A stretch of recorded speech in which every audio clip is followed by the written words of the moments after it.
Halte 109, la vision et le voile. Le Très-Haut a dit « Ne l'atteignent pas les regards » Sourate 6, verset 103. La tradition rapporte qu'on demanda à l'envoyé d'Allah qu'Allah répande sur lui la bénédiction unitive et la paix. « As-tu vu ton Seigneur ?»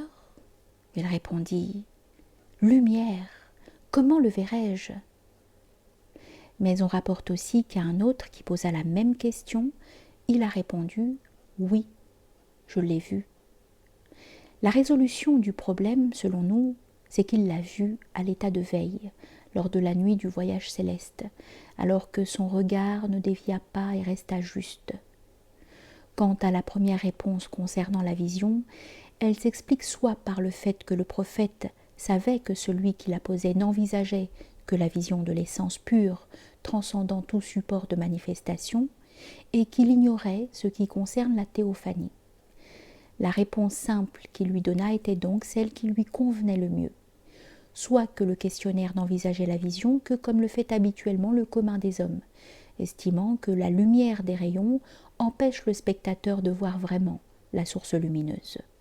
Il lui donna alors le change, attirant son attention sur le fait qu'Allah a pour nom la lumière. Il est bien connu en effet que la lumière a pour effet d'aveugler. Il ne lui a pas dit « non, je ne l'ai pas vu », car cet homme ne savait pas que quiconque voit Dieu le voit par le regard de Dieu lui-même, et non par un regard conditionné. Ce qu'indique le hadith « et lorsque je l'aime, je suis son ouïe et son regard », etc. Et il est le subtil, le bien informé, Sourate 6, verset 103. Par cette subtilité, il nous informe entre autres que son soi est le regard du serviteur et toutes ses facultés. Et malgré cela, il est impossible au serviteur de faire la distinction entre son propre regard et celui de Dieu.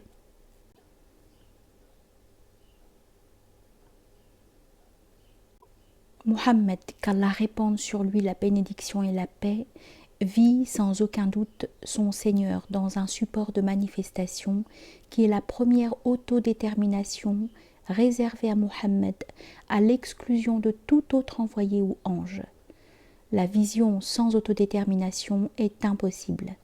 Cette vision que Muhammad obtint sans aucune demande préalable fut celle que demanda Moïse et qui lui fut refusée.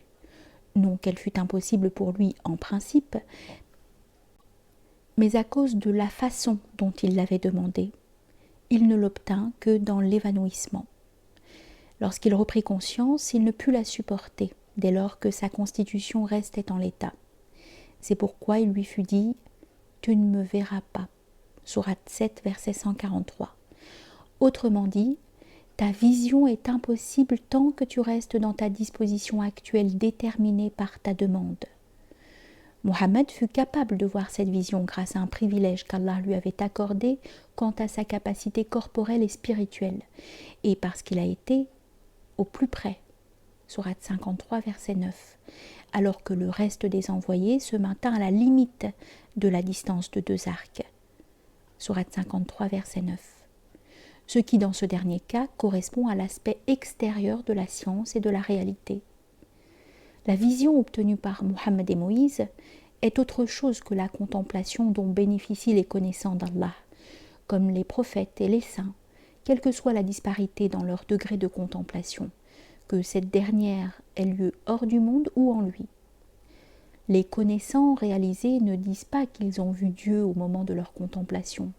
Ils disent au contraire qu'ils ne l'ont vu en aucune manière. Ils n'ont vu que leur propre forme, degré et prédisposition dans la réalité de Dieu. Ainsi, nous autres ne contemplons que nous-mêmes dans notre contemplation, car cette dernière dépend de la science. La contemplation, en effet, est conscience de la présence de Dieu. Et cette conscience de Dieu dépend de la science qu'on a de lui, bien que la science doive être distinguée de la contemplation et de la vision. Tout contemplé est connu par ce que l'on en contemple, mais tout connu n'est pas nécessairement contemplé. La contemplation d'une chose n'implique pas qu'on connaisse sa définition et sa réalité intime, alors que la science de cette chose, c'est connaître sa définition et sa réalité intime. Sinon, que serait la science? C'est pour cela que notre science de Dieu n'est qu'intuition. Car l'intuition est une science synthétique qui nous dit qu'il y a là quelque chose dont nous avons l'intuition, sans savoir ce que c'est. C'est comme si tu voyais un coffre fermé à clé, que tu le secouais et que tu le trouves lourd. Tu sauras qu'il est rempli, mais tu ne sauras pas ce qu'il y a dedans. L'homme de réalisation spirituelle dira qu'il n'a pas vu Dieu dans sa contemplation, car les formes divines ne cessent de changer aux yeux du spectateur. Cependant que Dieu en soi est une essence unique et qu'il n'est pas soumis au changement.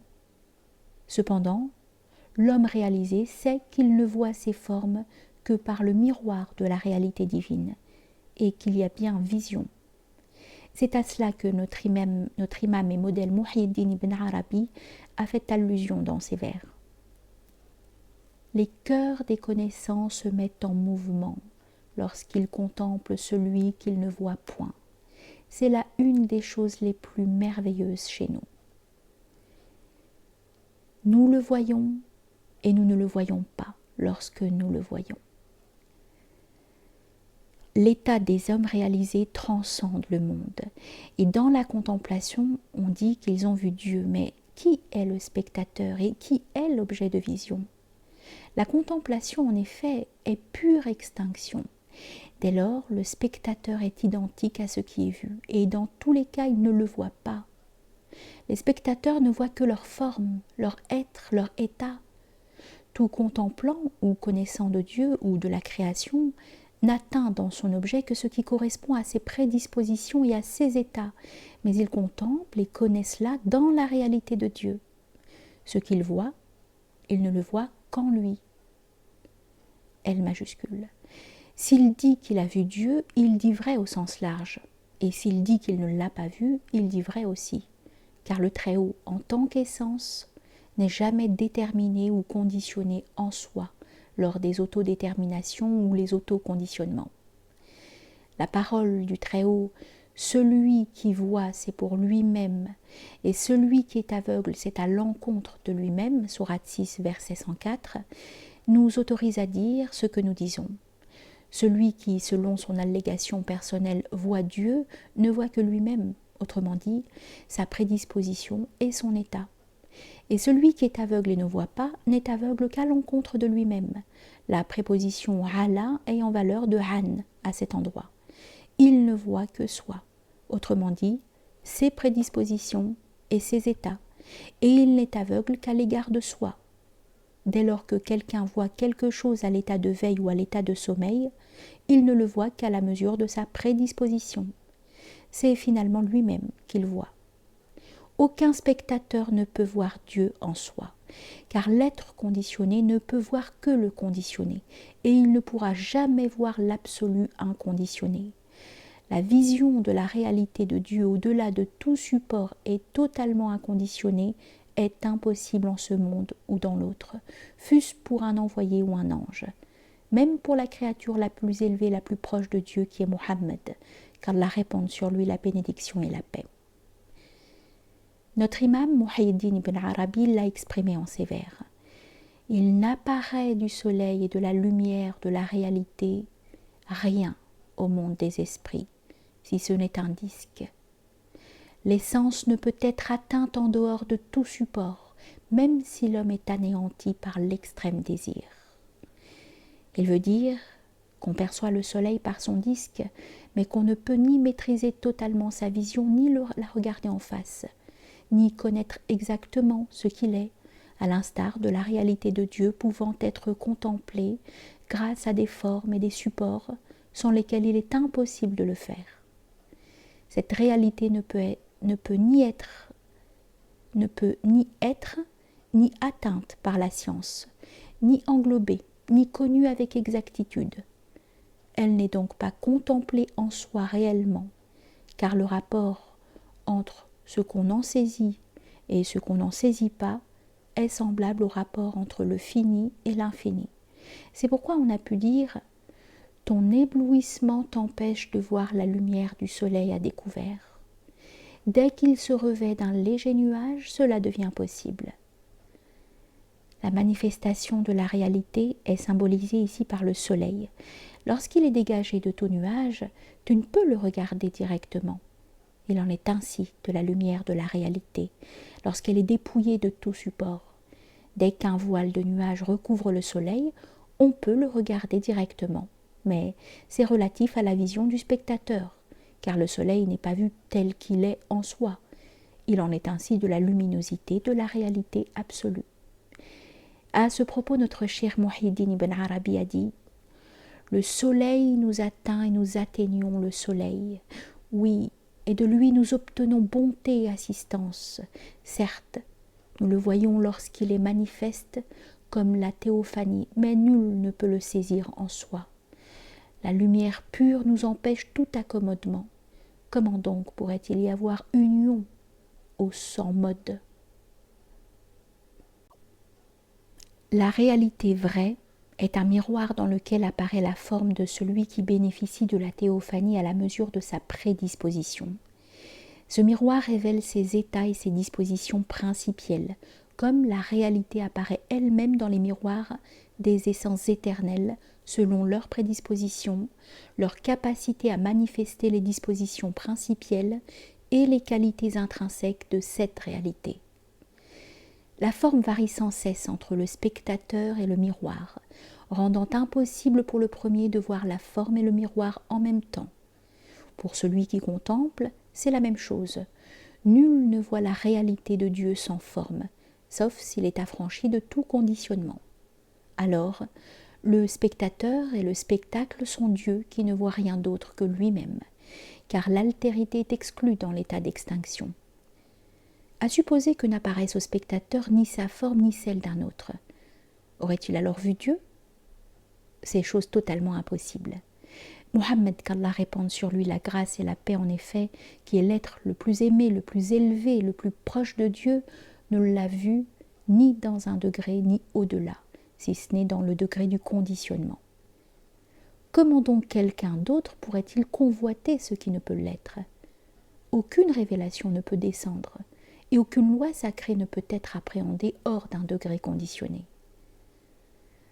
Un enseignement spirituel énonce « Celui qui garantit la sécurité est le miroir de celui qui garantit la sécurité », c'est-à-dire celui qui garantit la sécurité, qui est Dieu, est le miroir de celui qui garantit la sécurité, c'est-à-dire le saint, et vice-versa.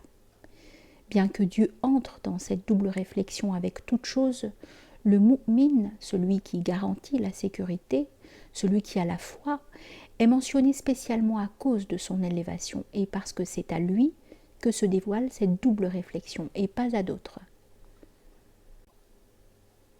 Notre imam Muhyiddin ibn Arabi a dit qu'il est ton miroir et que tu es son miroir.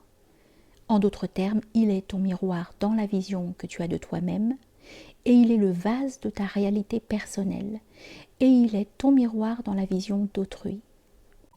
Il est encore ton miroir dans la contemplation que tu as de ton essence éternelle, cachée, connue de la science divine, lorsque cette essence se révèle à toi, si tu fais partie de l'élite.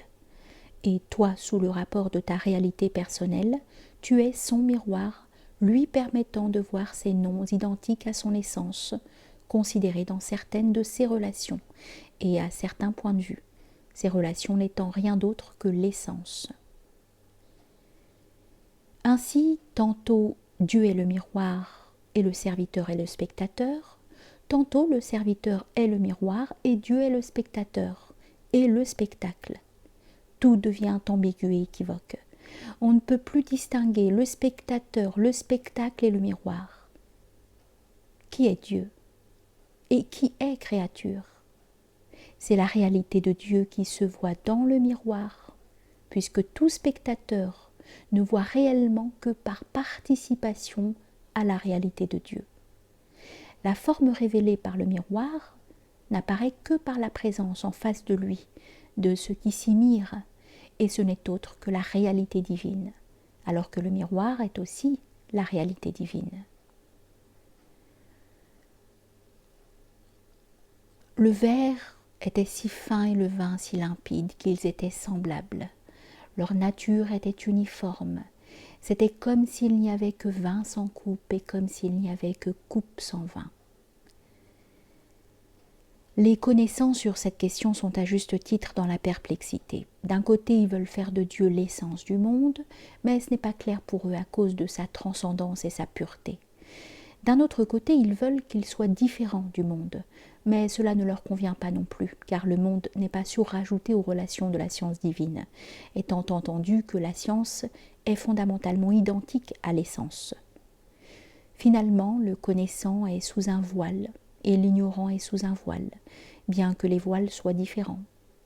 Le savant est sous un voile, celui qui voit est sous un voile, le contemplant est sous un voile, celui à qui Dieu parle est sous un voile.